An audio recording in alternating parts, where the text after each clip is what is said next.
नमस्कार, सिटी 62 में आपका स्वागत। मैं राहुल उशाब के साथ। आइए नजर अब खबरों पर। गिरिडीह के सेरुआ पंचायत में पीएम आवास योजना में भ्रष्टाचार का आरोप लगा है। महिलाओं ने ब्लॉक ऑफिस में जमकर हंगामा किया। मुखिया और पंचायत सचिव की मनमानी और भ्रष्टाचार की पोल खोल दी।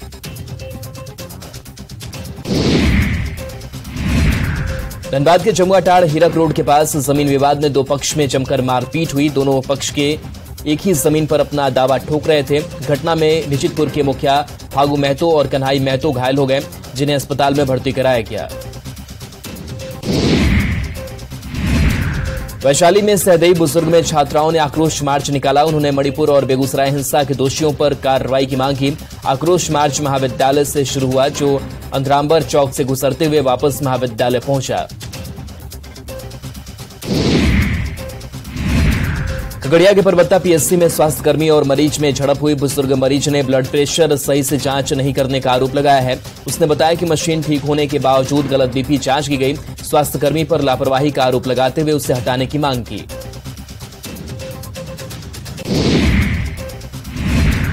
बेतिया में चाकू मारकर युवक की हत्या मामले का खुलासा हुआ है। पुलिस ने मामले के दो आरोपी को गिरफ्तार किया है। दोनों आरोपी बेतिया के ही रिजवान और इमरान हैं। पुलिस दोनों से पूछताछ करने में जुट गई है। बिहार शरीफ के बैगनाबाद मोहल्ले में हथियार लहराने के बाद पुलिस सरकत में आई। आरएएफ जवानों ने नकली हथियार जब्त कर लिया है, जबकि आरोपी असली हथियार लेकर भीड़ में भाग निकला। पुलिस आगे की कार्रवाई कर रही है। अररिया में नाबालिग से गैंगरेप का मामला सामने आया है। बताया जा रहा है कि मुहर्रम जुलूस के दौरान भीड़ और शोरगुल का फायदा उठाकर नाबालिग लड़की से हैवानियत को अंजाम दिया और फिर बदमाशों ने पीड़ित को बेहोशी की हालत में खेत में फेंक कर फरार हो गए। गांव के ही दो युवकों पर रेप का आरोप लगा है। पुलिस ने दोनों आरोपियों मोहम्मद अशफाक और मोहम्मद मुमताज को गिरफ्तार कर लिया है। खगड़िया के मानसी में अंडर 14 बालक बालिका शतरंज प्रतियोगिता हुई, जिसमें जिले के 36 शतरंज खिलाड़ी ने भाग लिया। विजेताओं को नशा मुक्त भारत संस्था की ओर से पुरस्कृत भी किया गया। धनबाद में ग्रामीण एकता मंच के डीसी, बीसीसीएल प्रबंधन और डीएफओ से पेड़ की अंधाधुंध कटाई पर रोक लगाने की अपील की गई। दरअसल लोग लगातार पेड़ कटाई का विरोध कर रहे हैं। कई बार ग्रामीणों की बीसीसीएल अधिकारियों के साथ नोकझोंक भी हो चुकी है। दुमका रेलवे स्टेशन से रात के अंधेरे में कोयले की ढुलाई हो रही है। इसको लेकर लोगों ने प्रदर्शन किया। उनका कहना है कि कोयले की ढुलाई से निकलने वाले प्रदूषण से लोग काफी परेशान हैं। बार बार आंदोलन के बाद भी उनकी बात सुनी नहीं जा रही है। कैमूर में प्रशासन ने इंटरनेट सेवा को बंद कर दिया है। शांति कायम करने के लिए प्रशासन की तरफ से ये फैसला लिया गया है। दरअसल शनिवार को ताजिया जुलूस पर असामाजिक तत्वों ने पथराव किया था, जिसे लेकर शहर में इंटरनेट सेवा को बंद किया गया है।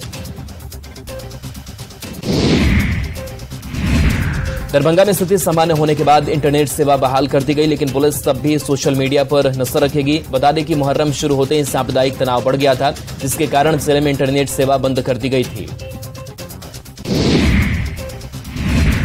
समस्तीपुर के बहादुरपुर वार्ड नंबर 15 में दूसरी शादी के विवाद में पति ने पत्नी के साथ मारपीट की। विरोध करने पर महिला के नाना पर भी गोली चलाई गई। बताया जा रहा है कि आरोपी पति ने दूसरी शादी कर ली थी, जिसके बाद विवाद बढ़ गया था। शेखपुरा के काशीपुरम गांव में ससुराल वालों ने महिला की जमकर पिटाई की। मारपीट में महिला गंभीर रूप से घायल हो गई, जिससे सदर अस्पताल में भर्ती कराया गया। पीड़ित महिला का नाम अन्नू है। शेखपुरा के केवंटी थाना क्षेत्र में सांप काटने से एक छात्रा की मौत हो गई। लोग उसे लेकर अस्पताल पहुंचे, लेकिन तब तक उसकी मौत हो चुकी थी, जिसके बाद सपेरे ने सांप को बाहर निकाला। औरंगाबाद के रफीगंज रेलवे स्टेशन के पास ट्रेन से कटकर बुजुर्ग की मौत हो गई। मृतक स्यास गांव का रहने वाला युगेंद्र था, जो निजी क्लिनिक चलाता था। पुलिस आगे की कार्रवाई में जुटी हुई है।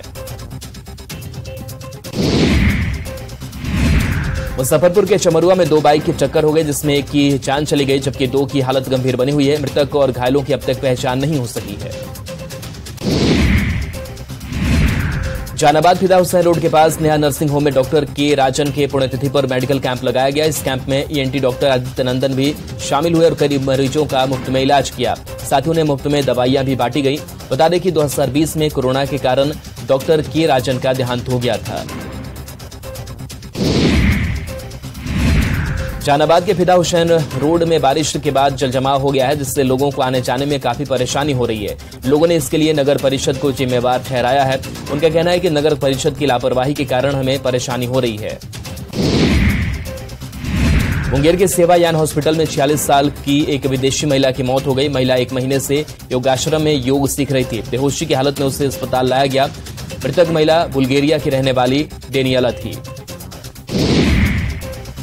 सिवान के लकड़ी नबीगंज में बूचड़खाने के विरोध में गांव के लोगों ने प्रदर्शन किया। उन्होंने बूचड़खाने को बंद कराने की मांग की। उनका कहना है कि बूचड़खाने से हो रही गंदगी और बदबू से लोग परेशान हैं। भागलपुर के तिलका मांझी में वार्षिक संयुक्त अधिवेशन किया गया। इसमें प्रमंडलीय सचिव बीके मिश्रा भी शामिल हुए। इस दौरान डाक विभाग में होने वाली परेशानियों को रखा गया। समस्या दूर नहीं किए जाने पर आंदोलन की भी बात कही गई। दानापुर के फुलवारी शरीफ में जमकर बारिश हुई, जिसके बाद किसानों के चेहरे खिल उठे। किसानों का कहना है कि खेत को पानी नहीं मिलने से फसलें बर्बाद हो रही थी, लेकिन बारिश से उन्होंने राहत की सांस ली है। रामगढ़ के बाजार टाड़ के पास से घर से भारी मात्रा में शराब बरामद की गई है, जिसके बाद पुलिस ने 2 लोगों को हिरासत में लिया। इनके पास से विदेशी शराब की 100 बोतलें मिली है। पुलिस आगे की कार्रवाई में जुटी हुई है। पलामू के सिरहा गांव में एक घर से 55 पेटी शराब बरामद की गई। वहीं पुलिस को देख तस्कर फरार हो गया। हुसैनाबाद थाना प्रभारी जगन्नाथ धान ने बताया कि गुप्त सूचना के आधार पर कार्रवाई की गई। फिलहाल तस्करों की गिरफ्तारी के लिए छापेमारी की जा रही है। गढ़वा के पटसर जंगल से जेजेएमपी का इनामी सब जोनल कमांडर मनोज परहिया गिरफ्तार हो गया है। नक्सली के खिलाफ भंडरिया थाने में मामला दर्ज था। वह टीएसपीसी संगठन के लिए काम कर चुका है। नक्सली पर 5 लाख का इनाम घोषित किया गया है। देवघर के आमगाछी में बाबूलाल मरांडी ने पीएम मोदी की मन की बात सुनी। इस दौरान सांसद निशिकांत दुबे भी शामिल रहे। बाबूलाल मरांडी ने सरकार पर निशाना साधा और कहा कि सरकार सिर्फ लूट मचा रही है। गुमला पुलिस ने साइबर अपराधी के घर पर इश्तेहार चिपकाया। लोन दिलाने के नाम पर उसने ठगी की थी। आरोपी नवादा का रहने वाला शुभम कुमार है, जिस पर 1,72,000 रुपए ठगने का आरोप है। पटना में ग्राम संसद कार्यक्रम हुआ, जिसका उद्घाटन राज्यपाल राजेंद्र विश्वनाथ हर्लेकर ने किया। इस मौके पर कई मुखिया और जनप्रतिनिधि को सम्मानित किया गया।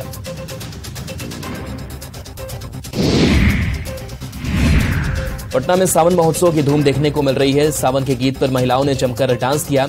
महिला विकास मंच की तरफ से सावन महोत्सव हुआ। इस दौरान महिलाएं हरे भरे परिधानों में दिखी। औरंगाबाद में क्रांति तीर्थ प्रतियोगिता हुई, जिसमें गुमनाम बलिदानियों को याद किया गया। कार्यक्रम में कई तरह के सांस्कृतिक प्रतियोगिताएं हुई। भारत सरकार के संस्कृति मंत्रालय की तरफ से यह कार्यक्रम हुआ। जहानाबाद में जीआरपी की पुलिस ने कार्रवाई की है। मदारपुर इलाके से चोरी की एक मोबाइल बरामद की गई है। साथ ही 2 आरोपी को भी गिरफ्तार किया गया है। पुलिस दोनों आरोपी से पूछताछ कर रही है। भागलपुर में ताजिया जुलूस के बाद लोग आक्रोशित हैं। नाराज लोगों ने परबती चौक को जाम कर प्रदर्शन किया। साथ ही शरारती तत्वों के खिलाफ कार्रवाई की मांग की। घटना परबती विश्वविद्यालय थाना इलाके की है। पटना के खाचेकला घाट पर दिन दहाड़े अपराधियों ने एक युवक को गोली मार दी। घरवालों ने तुरंत उसे पास के निजी नर्सिंग होम में भर्ती कराया। जांच इलाज के दौरान डॉक्टरों ने उसे मृत घोषित कर दिया। मृतक संतोष चौधरी आलमगंज थाना क्षेत्र के बड़ी पटन देवी चौक का रहने वाला था। बिहार में बढ़ते अपराध को लेकर विधानसभा में नेता प्रतिपक्ष विजय सिन्हा ने राज्य सरकार पर निशाना साधा है। लखीसराय में विजय सिन्हा ने कहा कि अपराध में बेतहाशा वृद्धि के बाद भी सरकार और प्रशासन मौनी बाबा बना हुआ है, क्योंकि सरकार में शामिल लोग अपराधियों और माफियाओं को संरक्षण दे रहे हैं। मुजफ्फरपुर में छात्रा के घर पर फायरिंग करने वाले एक युवक को गिरफ्तार कर लिया गया है। बताया जा रहा है कि काजी मोहम्मदपुर के माड़ीपुर में बीते दिनों इस युवक ने एक छात्रा के घर पर हवाई फायरिंग कर दहशत फैलाई थी और हथियार लहराते हुए वहां से भाग निकला। सूचना मिलते ही पुलिस मौके पर पहुंची और वहां से 2 खोखे बरामद किए। सुपौल में जमीन विवाद को लेकर जमकर मारपीट हुई है। एक व्यक्ति का कान काट दिया गया। हमले में एक बच्ची भी सहित 6 लोग जख्मी हो गए। घटना त्रिवेणीगंज के वार्ड नंबर 13 की है। समस्तीपुर में जमीन विवाद में जमकर मारपीट हुई है। लाठी डंडे और तलवार से हमला किया गया। मारपीट में 6 से अधिक लोग घायल हुए हैं। घटना सिंघिया घाट इलाके की है। पटना में अभी भी मानसून की बरखी दिख रही है। पूर्वानुमान के बावजूद भी बारिश नहीं हो रही है। हालांकि दूसरी ओर गंगा का जलस्तर लगातार बढ़ रहा है। गायघाट के पास राजा घाट की कई सीढ़ियां पानी में डूब गई हैं। दूर दूर तक पानी ही पानी नजर आ रहा है। औरंगाबाद में प्रखंड कृषि पदाधिकारी के घर को चोरों ने निशाना बनाया है। घटना नगर थाना इलाके के महाराणा प्रताप नगर वार्ड नंबर 11 की है।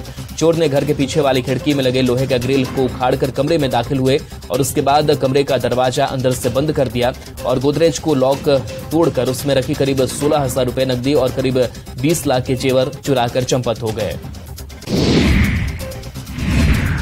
बगहा में गंडक नदी के जलस्तर में लगातार वृद्धि हो रही है, जिसके बाद निचले इलाकों में बाढ़ की आशंका बढ़ गई है। वाल्मीकि नगर गंडक बराज से गंडक नदी में पानी का डिस्चार्ज हो रहा है। पिछले 24 घंटे में 1.5 गुना से भी ज्यादा जलस्तर में वृद्धि रिकॉर्ड की गई है। नेपाल के तराई क्षेत्रों में हो रही बारिश का असर गोपालगंज की गंडक नदी में दिखने को मिल रहा है। गंडक नदी के जलस्तर में बढ़ोतरी होने लगी है। जलस्तर में वृद्धि होने के बाद जल संसाधन विभाग अलर्ट हो गया है और तटबंधों की निगरानी बढ़ा दी गई है। हालांकि अभी बाढ़ का कोई खतरा नहीं है। मानसून का दूसरा महीना जुलाई भी खत्म होने के कगार पर है। बारिश नहीं होने से किसान बूंद बूंद पानी के लिए अब तक भी तरस रहे हैं। सबसे खराब हालात धान किसानों की है, जिन्होंने किसी तरह पंपिंग सेट के सहारे धन रोपनी तो कर ली, लेकिन अब धान मुरझाने लगे हैं। बेतिया कांगली थाना क्षेत्र में नाबालिग लड़की के अपहरण को 6 दिन बीत चुके हैं, लेकिन पुलिस को अब तक कोई सुराग हाथ नहीं लगा है, जिसको लेकर बीजेपी पूर्व प्रदेश अध्यक्ष और सांसद डॉक्टर संजय जायसवाल ने सवाल उठाया है। साथ ही संजय जायसवाल ने कहा है कि पीड़ित परिवार जब थाने में गुहार लगाने जाता है तो पुलिस बदतमीजी से पेश आती है। कटिहार के मनिहारी में सामाजिक तत्वों ने बजरंगबली की मूर्ति क्षतिग्रस्त कर दी, जिसको लेकर गांव वालों ने जमकर विरोध किया है। हालात की गंभीरता को देखते हुए पुलिस प्रशासन ने लोगों को समझा बुझाकर शांत करा लिया है। मनिहारी एसडीएम ने लोगों को भरोसा दिलाया है कि मूर्ति का फिर निर्माण कराकर प्राण प्रतिष्ठा कराई जाएगी। बोकारो के हरला की रहने वाली एक महिला ने शमशाद पर धर्मांतरण का दबाव और यौन शोषण का आरोप लगाया है। महिला ने बोकारो महिला थाने में मुस्लिम युवक के खिलाफ शिकायत दर्ज कराई है। महिला का कहना है कि वो शादी के लिए शमशाद को कह रही थी, लेकिन उसने धर्म परिवर्तन का दबाव बनाया। इतना ही नहीं, उसने परिवार के लोगों के साथ शारीरिक संबंध बनाने के दबाव का भी आरोप लगाया है। रांची राउरकेला मुख्य पथ पर चोरों ने एक ड्राइवर से मारपीट कर ट्रक की लूट कर ली और ट्रक लेकर फरार हो गए। ये घटना सिमडेगा के NH 143 स्थित कोलेबिरा हाईवे घाटी में हुआ है। ट्रक ड्राइवर के अनुसार एक छोटी गाड़ी से 3 लोगों ने पहले ट्रक का ओवरटेक किया और गाड़ी को रुकवाकर ट्रक को लूट लिए। कोडरमा में नशे के कारोबार पर पुलिस ने शिकंजा कसा है। पुलिस ने गुप्त सूचना के आधार पर तिलैया थाना क्षेत्र से 7 आरोपियों को गिरफ्तार किया है। गिरफ्तार आरोपियों के पास से 27 ग्राम ब्राउन शुगर बरामद हुए हैं। गिरफ्तार सभी आरोपी युवा हैं और उसमें कुछ पढ़ाई भी कर रहे हैं। रामगढ़ में मानव तस्करी के खेल का खुलासा हुआ है। पुलिस ने तस्करों के चंगुल से 4 नाबालिग लड़कियां समेत 5 लोग को मुक्त कराया है। जानकारी के अनुसार आरपीएफ ने बरकाकाना रेलवे जंक्शन पर रांची चौपन एक्सप्रेस से तस्करी कर ले जाए जा रही 4 नाबालिग लड़कियां समेत 5 लोगों का रेस्क्यू किया है। जामताड़ा में अकाल की वजह से किसान काफी परेशान है। बारिश नहीं होने से खेती नहीं हो पा रही है। पिछले साल सुखाड़ और इस बार अकाल की स्थिति बन गई है। लोगों ने जिन जिन खेतों को जोता था वो सब सूख चुका है। बिचड़ों की जो हालत है वो बेहद चिंताजनक है। किसान अब अलग अलग राज्यों में काम की तलाश में पलायन भी कर रहे हैं। रांची में भारतीय सब जूनियर पुरुष और महिला हॉकी टीम का राष्ट्रीय कैंप लगा है। राष्ट्रीय कैंप में झारखंड से पुरुष वर्ग में 3, महिला वर्ग में 6 खिलाड़ियों का चयन किया गया है। पुरुष वर्ग में रोहित तिर्की, रोहित प्रधान, घुरन लोहरा का चयन हुआ है। राष्ट्रीय कैंप से चयनित खिलाड़ी अंतर्राष्ट्रीय हॉकी प्रतियोगिताओं में भाग लेंगे। गुमला में डायन का आरोप महिला और उसकी बेटी की बेरहमी से पिटाई की वारदात सामने आई है। मामला सदर थाना क्षेत्र का है। जानकारी के अनुसार डायन का आरोप लगाकर 2 लोगों ने एक महिला की पिटाई कर दी। इस दौरान बीच बचाव करने आए उसकी बेटी के साथ भी मारपीट की गई। कोडरमा में पटना हटिया एक्सप्रेस में 8 साल बच्ची के साथ छेड़छाड़ का मामला सामने आया है। छेड़खानी का आरोप एक सुरक्षा कर्मी पर ही लगा है। रांची जीआरपी ने कोडरमा जीआरपी को ये मामला ट्रांसफर कर दिया है। पीड़ित बच्ची की मां ने लिखित आवेदन देकर प्राथमिकी दर्ज कराई है। गोपालगंज में जमीन विवाद में मारपीट में मां बेटे को जख्मी कर दिया गया। घटना उचक्का गांव थाना क्षेत्र के श्यामपुर गांव की है। जख्मी नसीमा खातून और उसके बेटे को इलाज के लिए सदर अस्पताल के इमरजेंसी वार्ड में भर्ती कराया गया। घायल मां बेटे के बयान पर पुलिस ने पड़ोस के 3 लोगों के खिलाफ मामला दर्ज कर लिया है। बिहार सरकार के मंत्री सुरेंद्र प्रसाद यादव मुहर्रम को लेकर गेवाल बिघा पहुंचे। उन्होंने लोगों को मुहर्रम की बधाई दी। मुहर्रम अखाड़ा कमेटी की तरफ से वस्त्र और तलवार देकर उनका स्वागत किया गया। लखीसराय के शिवडी गांव में ठनका गिरने से एक बुजुर्ग की मौत हो गई। मृतक अपने खेत में काम कर रहा था, तभी बारिश और ठनका की चपेट में आ गया। मृतक चानन थाना क्षेत्र के शिवडी गांव का रहने वाला था।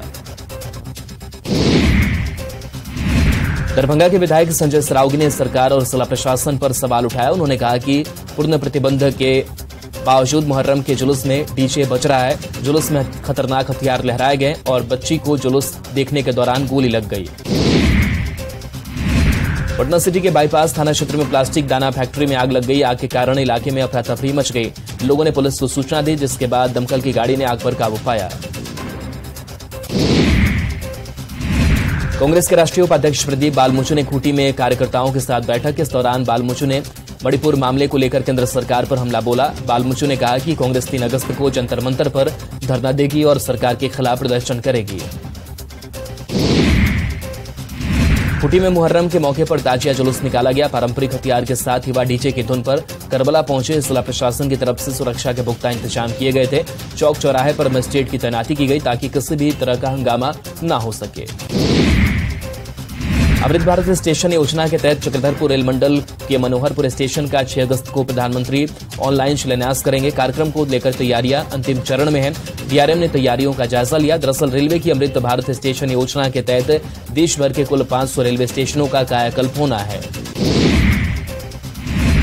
बोकारो के सेक्टर 1 की झोपड़ियों में रहने वाले लोगों ने पानी की समस्या को लेकर गुहार लगाई। ग्रामीणों ने प्रशासन से पानी की मांग की। दरअसल यहां कुछ लोग डीप बोरिंग कर टैंकर से पानी भेजते हैं और यहां रह रहे गरीबों को पानी नहीं मिल पाता है। फिलहाल जिला प्रशासन ने जांच के बाद कार्रवाई की मांग की है।